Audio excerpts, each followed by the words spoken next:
you slather margarine on your food. High fructose corn syrup, or HFCS, is an ingredient that didn't exist before 1960 but has a strong appeal to food manufacturers because it's so very sweet, cheap to make, and easy to store.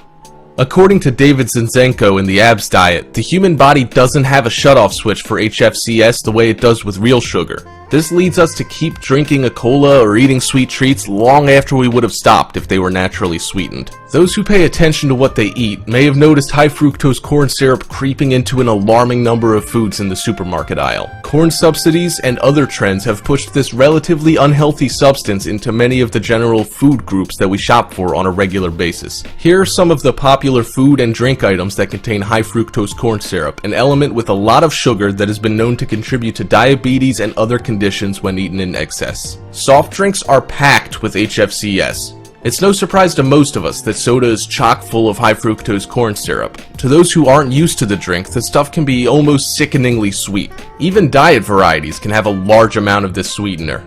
Add the fact that soda machines can be found on the street corner, in the lobbies of buildings, and in almost any public space, and it's easy to see why obesity and sugar-related conditions are such a problem in today's world. Also, sauces and salad dressing will hurt your waistline. Most ketchup ends up on French fries, and few stop to consider that it's actually acting to make the fries unhealthier. That's because it uses high fructose corn syrup as its number 3 ingredient, at least in a bottle of America's number 1 best-selling ketchup, Heinz. There's 4 grams of total sugar, and the majority of that will come from HFCS. You might think yogurt is good, but you're dead wrong. Although many dieters add yogurt to their daily menu, they'd better watch out at the sweeteners it contains, with many of the brands using high fructose corn syrup to make them taste good.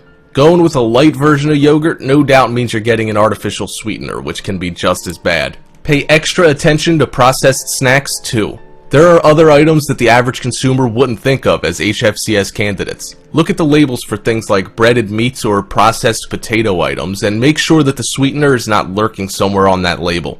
Monosodium glutamate, also known as MSG, is a commonly used food enhancer whose taste is described as umami-like. Taste is usually divided into 4 categories: sweet, salty, sour, and bitter. Glutamate is said to have a 5th unique taste called umami, which is described as the savory flavor of meats. MSG is used to enhance this so-called umami flavor and is known to have negative side effects even when ingested in small amounts. Since MSG is found so frequently in processed foods, it is very hard to avoid except in cases when the packaging specifically states that the product contains no MSG. Even then, manufactured free glutamic acid can be found in different forms such as torula yeast. MSG, torula yeast, yeast extracts, and hydrolyzed proteins can raise levels of glutamate, which in turn overstimulates neurons. Synthetically produced glutamates may have different names, but are all essentially MSG. Some common glutamates strongly related to MSG include hydrolyzed proteins, autolyzed yeasts, protein concentrates, yeast extract, glutamic acid, and the list goes on.